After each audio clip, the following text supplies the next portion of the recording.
The stars glittered like tiny diamonds against the black fabric of space. Among them, a predator moved silently. The Draxian vessel Void Talon drifted with its engines dimmed, scanning nearby shipping lanes for potential prey.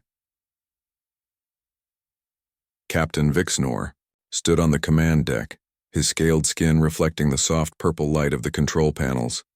His four eyes narrowed as he studied the holographic display showing nearby ship movements. "Report," he ordered, his translator converting the series of clicks and whistles into standard galactic common. Lieutenant Jaxlor stepped forward, the junior officer's crest flattening in respect. "We have identified a potential target, Captain. Human cargo vessel, designation Resilient Dawn. Small crew, minimal defenses and carrying valuable pharmaceutical compounds." Vixnor's upper mouth parts clicked in satisfaction. Humans were relatively new to interstellar travel, making them ideal victims.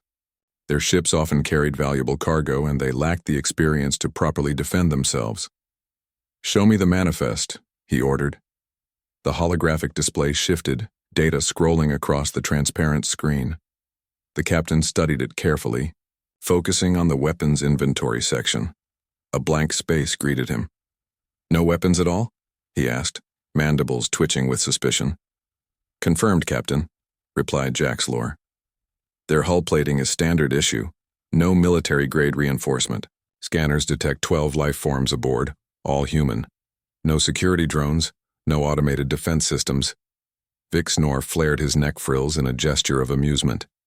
12 humans with no weapons, carrying cargo worth more than this entire ship? The universe delivers gifts today. The bridge crew chittered in agreement, their excitement visible in the rising and falling of their body crests. Only the tactical officer, an older female named Krastar, seemed hesitant. "Captain, I must remind you that humans come from a Class 12 Deathworld. Their physical capabilities are irrelevant when we outnumber them 5-1, interrupted Vixnor. "Besides, they are soft creatures, no natural weapons, no protective exoskeleton." Krastar lowered her eyes in submission but did not look convinced. "Plot intercept course," Vixnor ordered. "We will take their ship with minimal damage. The cargo must remain intact." As the Void Talon changed direction, targeting the unsuspecting human vessel. None of the Draxians understood just how dangerous their prey truly was. Aboard the Resilient Dawn, Captain Diane Russell sat in her command chair, reviewing the latest fuel consumption reports. The chair squeaked as she leaned back, a sound that filled the otherwise quiet bridge. "Paul, anything unusual on the sensors?" she asked, not looking up from her tablet. Navigator Paul Johnson, a man in his late 20s with bright eyes and quick hands, checked his console. "Nothing specific, Captain, though there is some unusual radiation distortion about 3 sectors. Over. Could be a ship running dark." Diane nodded, setting down her tablet. She had spent 15 years in Earth's Space Defense Force before moving to the private sector. Her instincts, honed through countless patrols in disputed territories, were sending warning signals. "Frank, what's our security status?" she asked through the ship's communication system. Security Officer Frank Martinez's voice came through, clearly. "All systems normal, Captain. I'm making my rounds on the lower decks." "Good, stop by engineering when you're done. I want you and Susan to run a check on the emergency protocols." There was a brief pause before Frank responded. "You expecting trouble, Captain?" Diane smiled slightly. Frank had been a Marine before joining her crew. He could read between the lines. "Just being careful. We've got valuable cargo, and this route has seen pirate activity in the past 6 months." "Understood. I'll talk to Susan right away." The captain turned her attention back to the bridge. "Paul, change our course slightly. Deviation pattern Echo 7. The navigator raised an eyebrow but didn't question the order. Echo 7 was a subtle course change designed to reveal if anyone was tracking them. It wasn't standard procedure for a routine cargo run. "Course adjusted, Captain," Paul confirmed after inputting the commands. Diane stood and walked to the large viewport that dominated the front section of the bridge. Stars streaked by as the Resilient Dawn moved through space at sub-light speed. Somewhere out there, she felt eyes watching them. The ship's communication officer, Lily Grant, turned from her station. "Captain, I'm picking up some unusual background frequencies. Could be random space noise, but..." But it could also be someone trying to mask their communications, Diane finished for her. Record everything and keep monitoring. Lily nodded, her fingers moving quickly across her console. Yes, ma'am. Diane touched the communication panel on her wrist. Susan, how are our engines looking? Engineer Susan Cooper's cheerful voice replied almost immediately. Running at 92% efficiency, Captain. I could push them to 95% if you need more speed. Not yet, but be ready. How's that little project we discussed last week? Susan's voice dropped slightly, becoming more serious. Ready to implement at your command. I've made the adjustments we talked about. Good work. Frank should be heading your way soon. Show him what you've done. After ending the communication, Diane returned to her chair. The entire bridge crew was watching her now, their expressions a mixture of curiosity and concern. Listen up, she said, her voice calm but firm. I believe we have company, possibly hostile. I don't want to alarm anyone, but I want all of you. Ready? Pirates? Asked Paul, his hands hovering over the navigation controls. Most likely. We're carrying enough medical compounds to be worth the risk for them. Lily looked worried. But we're not armed. If they attack, we have something better than weapons. Diane interrupted with a small smile. We have training, ingenuity, and the element of surprise. No one expects much from a human cargo crew. The bridge fell silent as the reality of their situation sank in. The resilient Dawn continued its journey through space, making subtle course adjustments that would go unnoticed by most observers. In the engine room, Susan Cooper prepared her little project while explaining the details to Frank. The security officer nodded in approval, already thinking about how to use the ship's equipment in ways the manufacturers never intended. On the bridge, Diane watched the stars and waited. She had faced pirates before and survived. The difference was that those pirates had known what humans were capable of. Whoever was following them now was about to learn a harsh lesson about underestimating the creatures from Earth. Outside, hidden, among the stars, the Void Talon adjusted its course to match the human vessel's movements, closing the distance minute by minute. The hunt had begun. The Void Talon emerged from stealth mode like a predator revealing itself at the moment of attack. Its engines flared with purple energy as it rapidly closed the distance to the resilient Dawn. On the bridge of the human vessel, alarms blared. Paul Johnson's hands flew across his navigation console. Unknown ship approaching fast. They're on an intercept course. Captain Diane Russell showed no surprise. She had been expecting this. Put it on screen. The main display flickered to life, showing the Draxian vessel. Its hull bristled with weapon ports, all of which were now opening. They're powering up weapons systems, Lily reported, her voice steady despite the danger. And they're jamming our communications. We can't call for help. Diane pressed the ship-wide communication button. All crew, this is the captain. We have pirates. Implement Protocol Theta. This is not a drill. Throughout the ship, the human crew moved with purpose. In engineering, Susan Cooper activated her special project, while Frank Martinez distributed the ship's limited emergency equipment to key personnel. On the Draxian vessel, Captain Vixenor watched with satisfaction as his ship closed in on its prey. Open a channel to the human vessel. The communications officer obeyed, and soon the image of Captain Russell appeared on their screen. Vixenor was taken aback by how calm she appeared. Most prey species showed fear when confronted by Draxian pirates. Attention, human vessel, Vixenor said, his translator converting his clicks and whistles into standard language. This is Captain Vixenor of the Void Talon. Your ship is now under our control. Disable your engines and prepare to be boarded. Resistance will result in your destruction. On the screen, Diane Russell's face remained neutral. This is Captain Russell of the Earth cargo vessel Resilient Dawn. We're a civilian transport carrying medical supplies. We have no weapons. Then you would be wise to surrender immediately, Vixenor replied, mandibles clicking with amusement. We'll comply with your demands, Diane said, powering down engines now. The Draxian captain flared his neck frills in triumph as the human ship's engines dimmed. Prepare boarding parties, he ordered. full combat gear. Lieutenant Krastar approached her captain. Sir, request permission to lead the boarding party. Vixnor studied his tactical officer. She was experienced and cautious, perhaps too cautious for his taste, but reliable. Granted. Take 20 warriors. Secure their bridge first, then the cargo hold. Remember, we want the pharmaceuticals intact. Krastar thumped her chest in salute and left to prepare her team. On the resilient dawn, Diane watched the pirate ship maneuver alongside them. Everyone in position? Engineering secure? Susan's voice came through the communication system. Special packages are ready. Cargo hold secure, Frank reported next. Team is in place. Remember, Diane said to her crew on the bridge, appear compliant. Let them think they're in control. She glanced at Paul and Lily. You know what to do. The crew nodded, their faces showing determination rather than fear. They had trained for this even if the pirates didn't know it.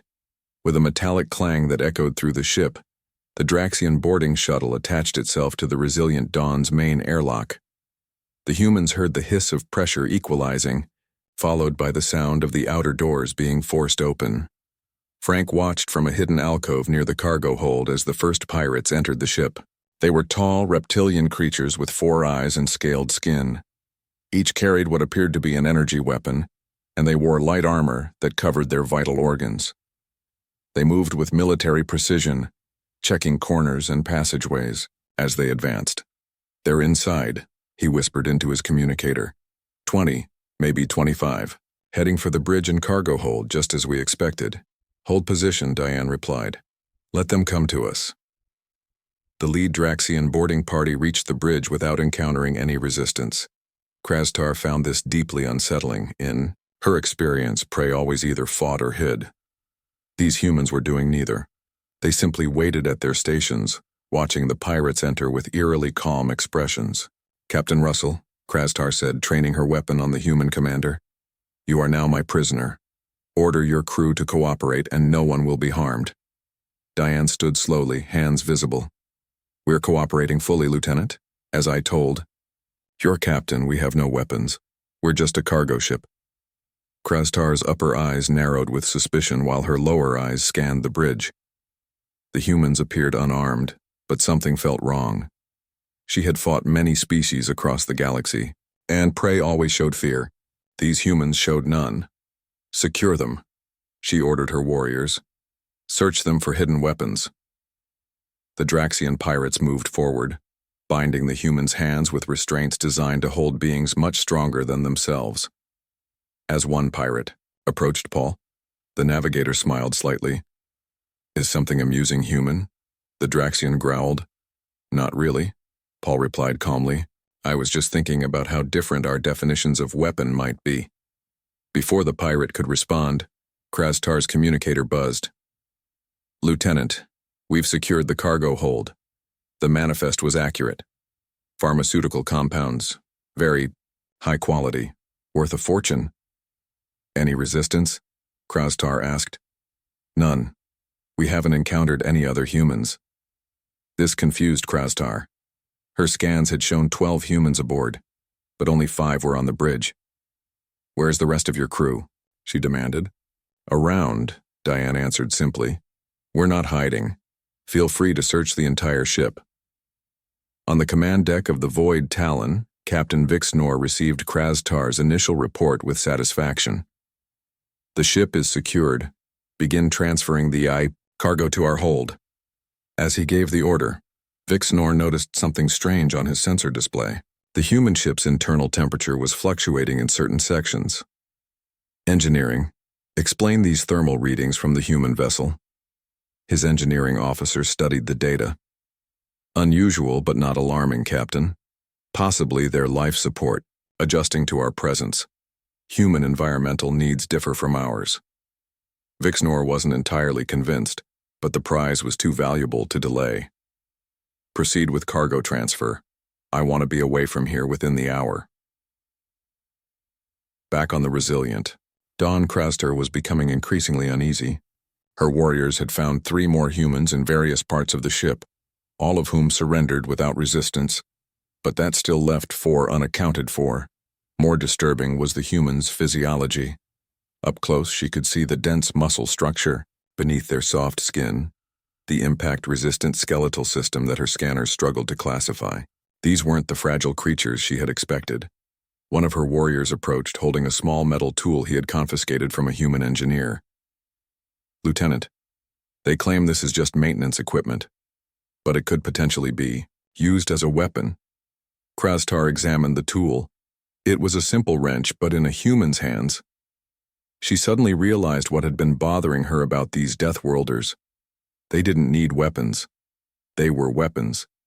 Her realization came too late. Throughout the ship, the humans made their move. Engineer Susan Cooper stood in a corner of the engine room, watching as 3 Draxian pirates examined the ship's power core. They had barely glanced at her after securing her hands with their restraints. To them, she was just a weak human female. No threat at all. They couldn't see that she had already slipped one hand free. The restraints, designed for thicker wrists than human ones, were easy to escape if you knew how to shift your bones slightly, a trick Frank had taught the crew. Susan moved her eyes to the ceiling panel above the pirates, then to the small control pad hidden behind her back. One push of a button would activate her special project. "Excuse me," she said softly, making the pirates turn. "I think there's something wrong with the coolant system.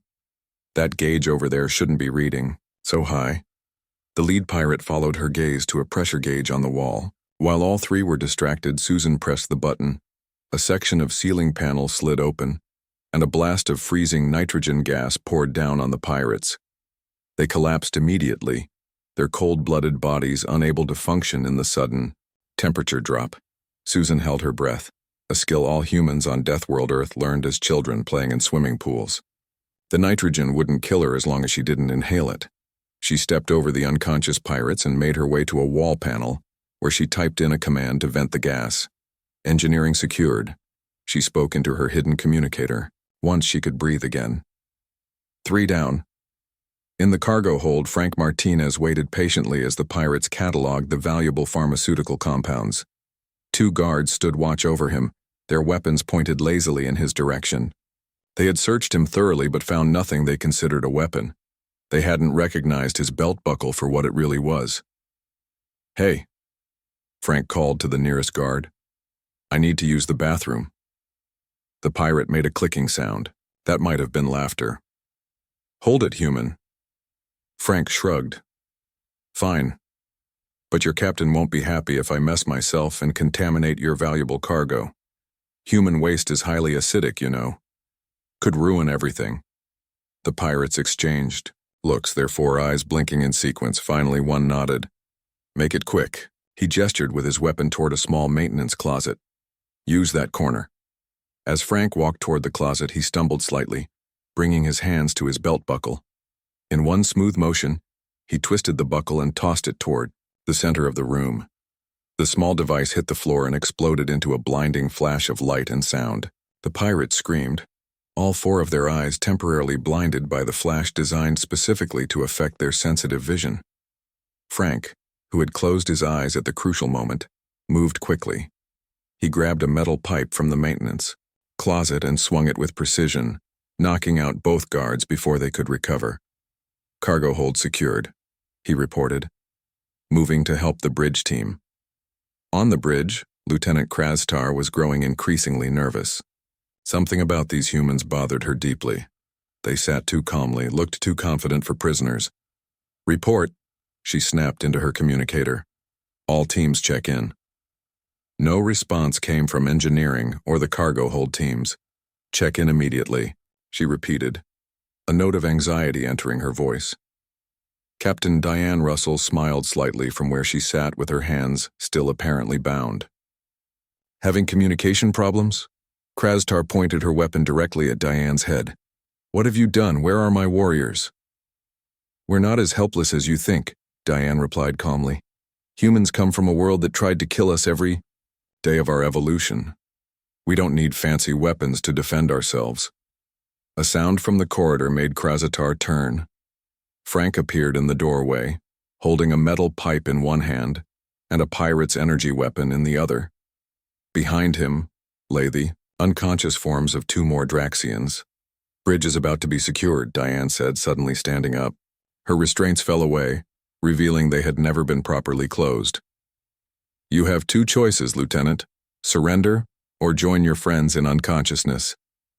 Krastar's remaining warriors raised their weapons, but they were clearly shaken. "How did you do this? You have no weapons." "That's where you're wrong," Paul said from his navigation station. "We are the weapons." Before Krastar could fire, Diane moved with surprising speed for a being the pirates had considered slow and weak. She grabbed the lieutenant's weapon arm and twisted, using leverage rather than pure strength to disarm her. The move was so fast that the other pirates barely had time to react before Frank took them down with precise shots from his stolen weapon. In less than 10 seconds, all the Draxians on the bridge were disarmed and secured. "The manifest wasn't lying," Diane explained to a stunned Krastar as Frank bound the lieutenant's hands. "We don't carry weapons because we don't need to. Every human is a weapon." On the Void Talon, Captain Vix Nor paced anxiously. It had been too long since his boarding teams had checked in. "Try again," he ordered his communications officer. "Get me Krastar immediately." "Sir," the sensor operator called out. "The human ship's life support is showing strange patterns. Temperature and atmosphere composition are fluctuating throughout the vessel." Before Vixenor could respond, the main screen activated. Captain Russell's face appeared, looking remarkably calm for someone whose ship had been taken by pirates. "Captain Vixenor," she said, "I believe we should discuss new terms." The Draxian captain hissed in anger and surprise. "Where is Lieutenant Krastar? Where are my warriors?" The camera view widened to show Krastar and several other pirates sitting on the floor of the human bridge, bound but apparently unharmed. "Your boarding party made a serious miscalculation," Diane explained. "They checked our manifest and saw no weapons. That was true. What they failed to understand is that humans don't need specialized weapons. We evolved on a Class 12 Deathworld, Captain. Our bodies and minds are weapons." Vixnor's neck frills flattened against his scales in shock. He had heard stories about Deathworlders, of course, but had dismissed them as exaggerations. "What have you done to my warriors?" he demanded. "Some are unconscious, some are restrained. None are seriously harmed yet." Diane's expression hardened slightly. "Your lieutenant learned something important today, Captain. Perhaps you should listen to her." Krastar looked up at the camera, her four eyes blinking in a pattern that signaled deep distress to her captain. "Sir, they used the environment itself against us." The female engineer released nitrogen gas that would barely affect their warm-blooded metabolism, but shut down our cold-blooded systems instantly. Another used our sensitivity to light against us. The tactical officer paused, then added, "And they did it with tools and equipment already aboard, not dedicated weapons. They improvised deadly countermeasures in minutes." Vixnor's orientation shifted suddenly. Like prey realizing too late it had challenged a predator. The humans hadn't surrendered their ship. They had lured his warriors into a trap. "I have your boarding shuttle now," Captain Russell continued, "and I'm fairly certain my engineer can figure out how to use it." On cue, Susan's voice came through the communication system. "Captain, I've accessed their shuttle's control systems. Basic operations are pretty intuitive. We could pay the Void Talon a visit if you'd like." Vixnor felt a coldness spread through his body that had nothing to do with his reptilian biology. The humans were turning his own ship against him. And the worst part was the calm, almost casual way they did it, as if taking over a pirate vessel was just another day for them. Across the communication link, Diane Russell's eyes met his. "So, Captain Vixnor, shall we discuss those new terms now?" Captain Vixnor's bridge fell silent. The crew of the Void Talon stared at their view screens in disbelief. Their boarding party was now held captive by the supposedly helpless humans. The hunters had become the hunted. "What are your demands?" Vixnor finally asked, his voice lacking its earlier confidence. On the screen, Captain Diane Russell sat calmly in her command chair. Lieutenant Krastar and 3 other pirates knelt nearby, guarded by Frank with his borrowed energy weapon. "First, you will back your ship away to a safe distance," Diane said. Second, you will transmit your navigational data showing all pirate outposts in this sector. Third, you will give us the access codes to your weapons systems. Vixnor's neck frills extended in anger. Never! I would rather destroy your ship with all hands, including my own warriors. Diane didn't seem surprised by this response. I thought you might say that. Susan, show the captain what you've been working on. The camera view changed to show the engine room of the Resilient Dawn. Engineer Susan Cooper stood next to the pirate boarding shuttle, which was still attached to the cargo ship's airlock. Hello, Captain Vixnor, Susan said with a small wave. While you were threatening us, I've been examining your shuttle systems. Interesting design. She held up a small device. This is the shuttle's identification transponder. Your ship recognizes it as friendly, right? The Draxian captain's upper eyes widened in understanding. You wouldn't dare. Actually, we would, Susan replied. Your shuttle is still coded as friendly to your ship's automated defense systems. We could fly it right up to your bridge with you none the wiser until it was too late. Vixnor turned to his tactical officer. Is this possible? The officer nodded reluctantly. The human is correct. Our systems would read the shuttle as friendly even with humans aboard. On the screen, Diane took over again. You have 2 minutes to begin backing away, or we launch the shuttle with a special package aboard. Your choice. The communication cut off, leaving the pirate bridge in chaos. She's bluffing, one officer argued. Humans don't have the technology to take control of our systems. Are you willing to bet your life on that? Asked another. You saw what they did to our boarding party with nothing but tools in their own bodies. Vixnor hissed for silence. The tactical part of his mind knew he should sacrifice his boarding party and destroy the human vessel immediately. But another part, a more primitive part driven by newfound fear, wasn't sure his ship could survive what these humans might do. Begin backing away, he ordered at last. Slowly. On the Resilient Dawn, Paul watched his sensors carefully. They're moving back, Captain. Slow and steady. Diane nodded. Good. Frank, bring Lieutenant Krastar closer. Frank guided the Draxian officer to stand before the communications screen. Tell us about human reputation among your people, Diane instructed her. Krastar blinked her 4 eyes in sequence before answering. Until today, minimal. Your species is new to space. We knew you came from a high-gravity world with atmospheric toxins, but... She paused. We underestimated what that meant. Explain, Diane prompted. Most spacefaring species evolved on peaceful worlds. Mild climates, few predators, stable environments. Krastar's voice grew stronger as she spoke of matters she understood. Such backgrounds produce specific physical and psychological traits, risk aversion, specialized adaptations, dependence on technology. Frank snorted. While we humans had to survive ice ages, predators, natural disasters, and each other, Earth never stopped trying to kill us. Precisely, Krastar agreed. What I witnessed today, humans holding breath in toxic environments, functioning despite injuries, improvising weapons from ordinary objects. These are traits of a species forged in constant danger. On the main screen, the Void Talon continued its slow retreat. Susan, Diane called through the ship's communication system. Status on the shuttle? Ready to launch on your command, Susan replied. I've figured out the basic flight controls. Could fly it right up their main exhaust port if needed. Diane smiled. Hold for now.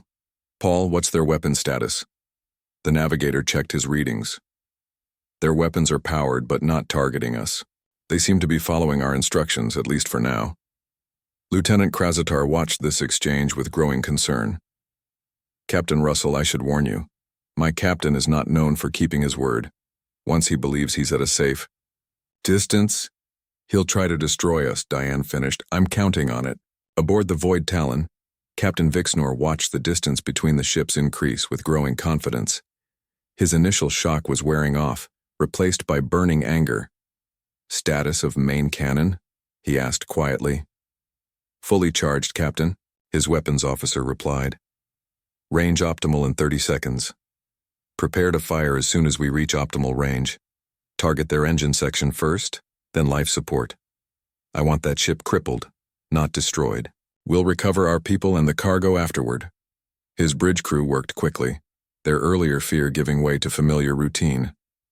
The human deception had been clever, but soon they would learn the consequence of challenging Draxian pirates. "Optimal. Range achieved," the weapons officer announced. "Main cannon locked on target." "Fire," Vixenor ordered. Nothing happened. "I said fire," he repeated louder this time. The weapons officer pressed the controls again, confusion spreading across his face. "System not responding, Captain. Command codes are being rejected." "Impossible," Vixenor snarled. "Check for malfunction." The officer worked frantically at his console. "No malfunction detected. It's as if someone else has control of the weapons."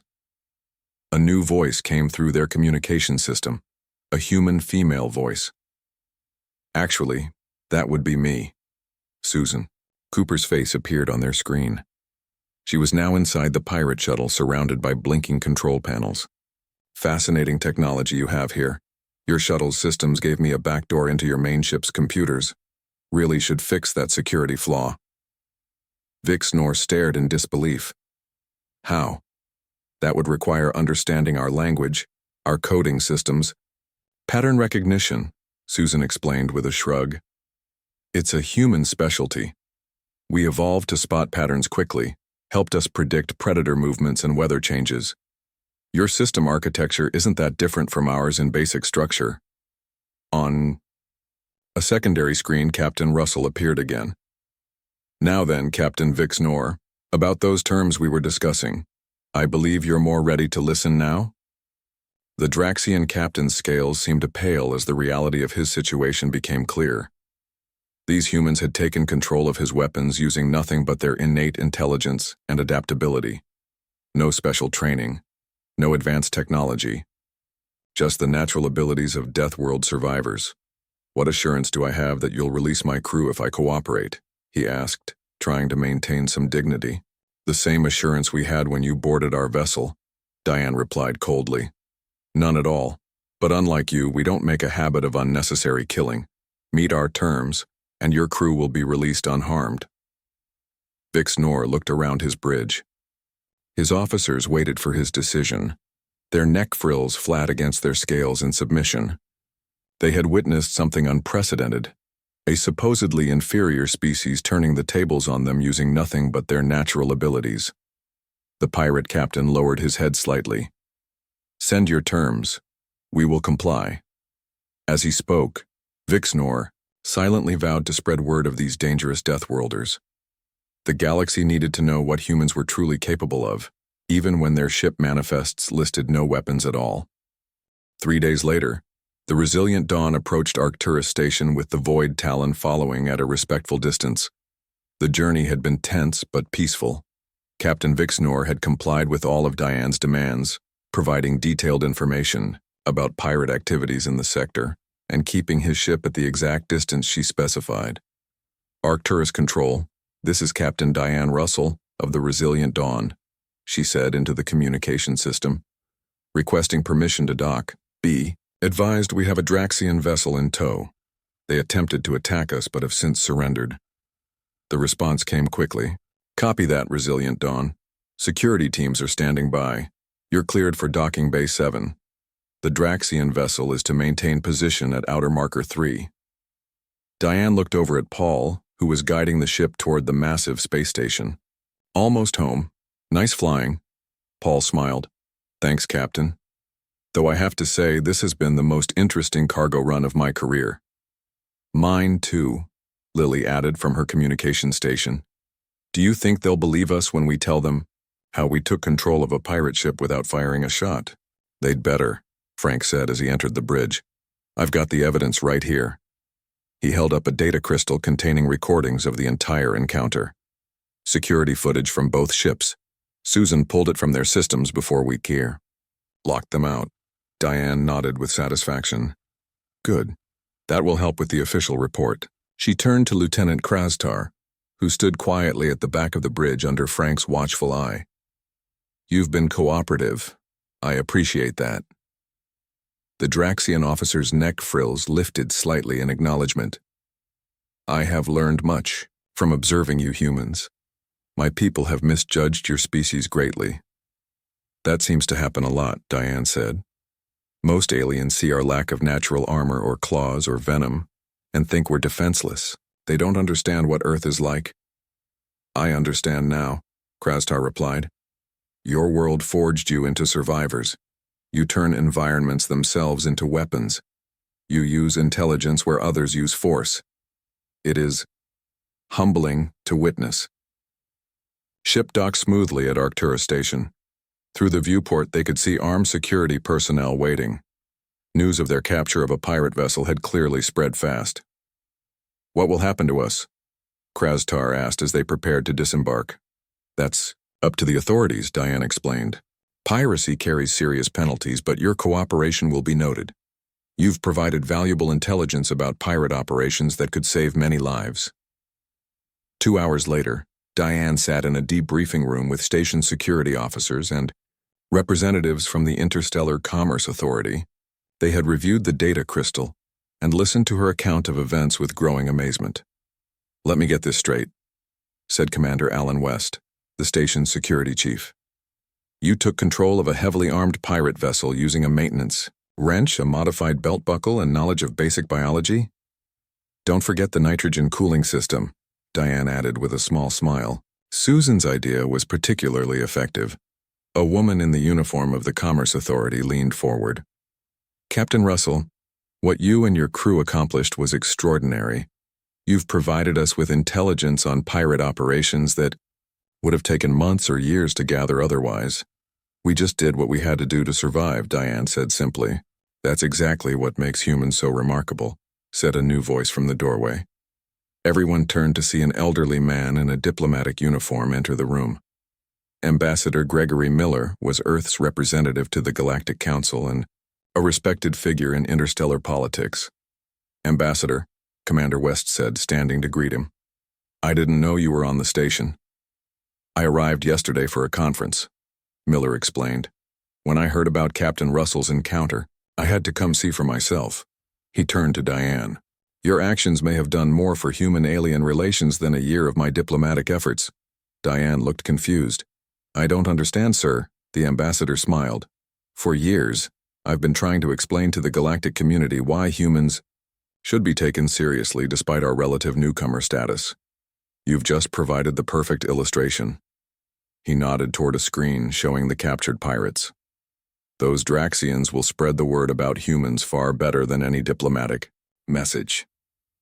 Word of what exactly? Diane asked.